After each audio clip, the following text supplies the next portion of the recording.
मैं रिपीट कर रहा हूँ इसको। हमने पिछली बार प्रॉपर्टीज ऑफ इलेक्ट्रोमैग्नेटिक वेव्स किए थे, उसमें हमने लिखा था कि इलेक्ट्रिक वेव्स के साथ और मैग्नेटिक वेव्स के साथ equal amount of energy associate होती है। तो यदि हम एनर्जी डेंसिटी की टर्म्स में बात करेंगे तो इलेक्ट्रिक एनर्जी का formula half epsilon naught E square electrostatics में किया था।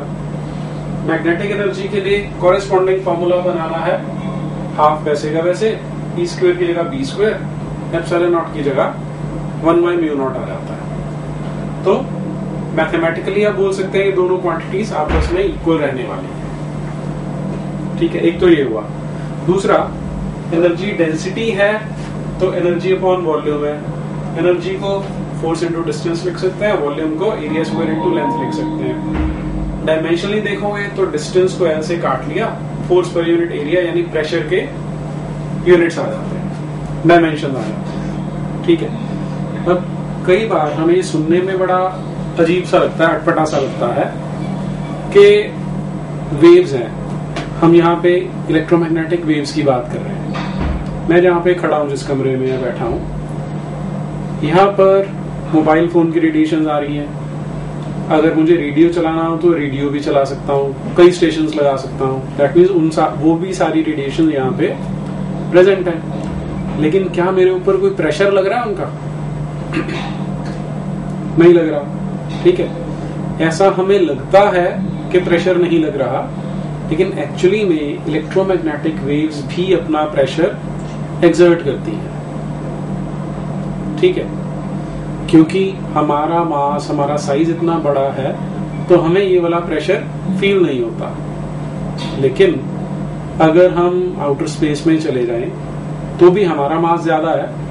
लेकिन मैं इसका तुम्हें एग्जांपल दे सकता हूं कि अभी साइंटिस्ट्स प्लान कर रहे हैं कि जो हमने अपने सोलर सिस्टम से बाहर सैटेलाइट्स भेजने हैं ताकि बाहर के यूनिवर्स को स्टडी किया जा सके। तो उसके लिए वो जो स्पेसशिप डिजाइन कर रहे हैं, जैसे पैराशूट होता है ना, ऑलमोस्ट वैसा स्ट्रक्चर है उसका। पैराशूट कपड़े का बना होता है, ये एल्यूमिनियम फॉइल का बना हुआ होगा, बड़ी पतली सी एल्यूमिनियम फॉइल होगी जिसका रेडियस लगभग 2 किलोमीटर होगा। तो बहुत बड़ा शीट है एक एल्यूमिनियम का। ठीक है, और इस शीट के साथ, जैसे पैराशूट में होता है, हमने यहाँ पर एक स्पेस सैटेलाइट को बांध रखा है। तो सन की जो रेडिएशंस हैं वो इस पे आके पड़ेंगी और वो इतना प्रेशर इस पे लगा देंगी कि बड़ी हाई वेलोसिटी से आगे जाएगा। ठीक है, एल्यूमिनियम फॉइल क्यों यूज कर रहे हैं कि जब हमने मोमेंटम, देखो जितना किसी ऑब्जेक्ट पे मोमेंटम देते हैं उतना आगे जाता है, क्योंकि फोर्स होता है rate of change of momentum. तो अगर रेडिएशंस किसी सरफेस पे आके टकराती हैं तो अपना मोमेंटम इसे देती है। तो जो फोर्स लगेगा, अगर dp अपॉन dt लगाएं, dt को यहां ले आते हैं, चेंज इन मोमेंटम ये है। ठीक है, लेकिन अगर यहां आने के बाद रिफ्लेक्ट होकर चली जाती हैं तो जो चेंज इन मोमेंटम है वो डबल हो जाएगा, mv माइनस माइनस mv। ठीक है, तो इसलिए अगर हमारे पास रिफ्लेक्टिंग सरफेस होगा तो डबल मोमेंटम इम्पार्ट होगा। इसलिए एल्यूमिनियम फॉइल को चुना गया, सबसे हल्की भी है और रिफ्लेक्ट भी करती है। ठीक है, तो इस तरह से जो इलेक्ट्रोमैग्नेटिक वेव्स हैं वो किसी भी सरफेस पे पड़ती हैं तो उसके ऊपर प्रेशर भी एक्सर्ट करती है। तो एक प्रॉपर्टी हम ऐड कर देते हैं उसके अंदर, देख लो। Electromagnetic waves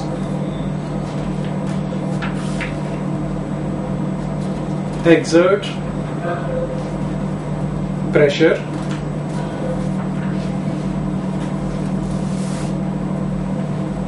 on the surface at which they fall.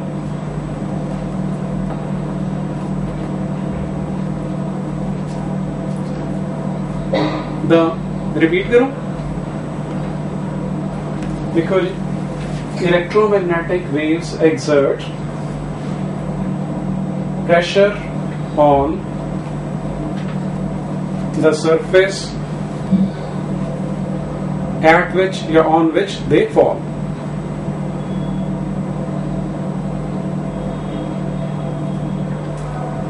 This pressure is known as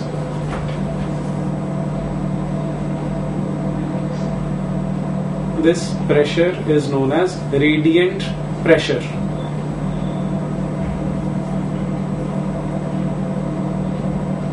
This pressure is known as radiant pressure.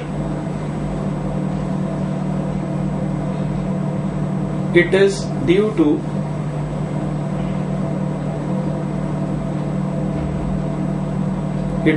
to the momentum imparted by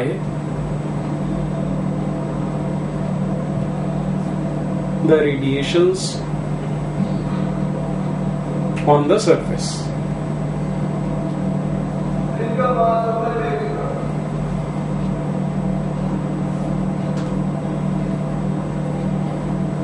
The momentum of an electromagnetic wave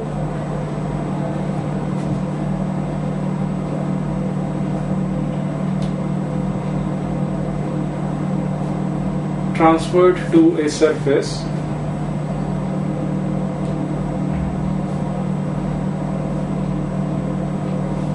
which absorbs all the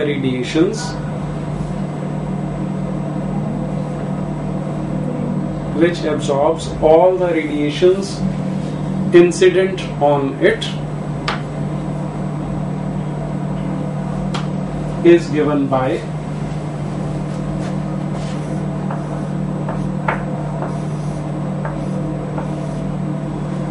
P equal to U upon C, where U is the total radiant energy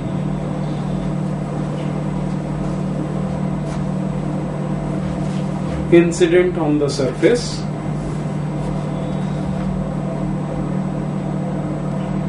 and C is the speed of light.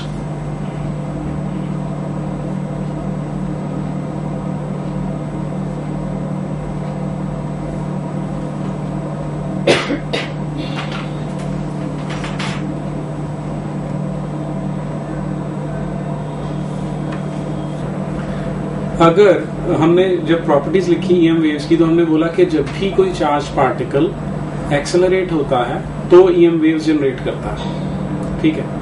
अब मेरे हाथ में अगर मान लो एक proton है, मैं उसको ऐसे शेक कर रहा हूं तो एक्सेलरेट हो रहा है वो लगातार, तो वेव्स एमिट कर रहा है।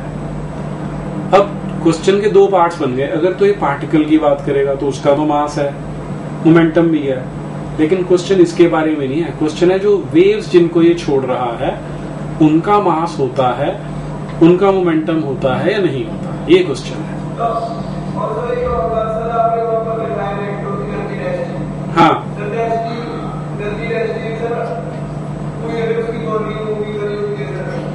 अभी रुक जा, पहले इतना तो सॉल्व कर ले, पहला पार्ट तो सॉल्व हो जाए पहले। हाँ जी बोलिए,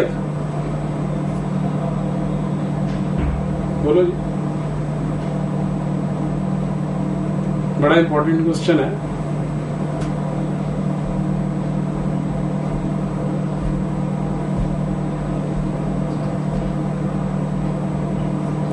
वेव्स की डेफिनेशन आज तक हमने क्या की हुई है? A disturbance which carries energy and momentum from one place to another। ऐसा ही करते हैं, सही बात है कि गलत है? लेकिन इसमें एक बड़ा इंपॉर्टेंट पॉइंट होता है, विदाउट ट्रांसफरिंग मास।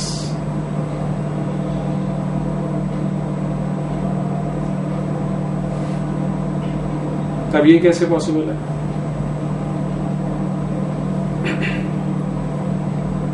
इमेजिन करके देखो कि तुम समुद्र के किनारे पे खड़े हो और वेव्स आके तुम्हारे पैरों से टकरा रही हैं, ठीक है। तो पानी आता है तो तुम्हारे पैरों को जब हिट करता है तो मोमेंटम तो तुम्हें दे रहा है वो। अगर हल्का सा ऑब्जेक्ट होता है तो आगे चले जाता, ठीक है। तो मोमेंटम का ट्रांसफर हो रहा है, ठीक। लेकिन क्या पानी भी ट्रांसफर हो रहा है? पानी तो वापस आ जाएगा। तो जो मीडियम के पार्टिकल्स हैं वो सिर्फ डिस्टरबेंस को कैरी करते हैं, अपनी जगह छोड़ के आगे नहीं जाते। तो that is how momentum can be transferred without transferring mass. Ball है, दीवार पे फेंकते हैं हम, तो अपना मोमेंटम ट्रांसफर करती है, मास थोड़ा ट्रांसफर करती है। दो चीजों को मिक्स नहीं करना हमने, ठीक है। अब एनर्जी के बारे में क्या कह रहा था वो भी बोलो।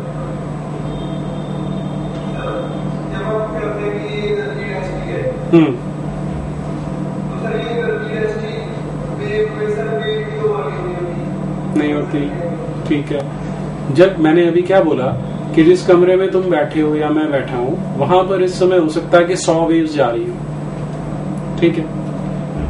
तो वेव्स हैं, दैट मींस एनर्जी कैरी कर रही हैं। तो इस कमरे में भी वो एनर्जी प्रेजेंट है जिसको वो कैरी कर रही है, ठीक है।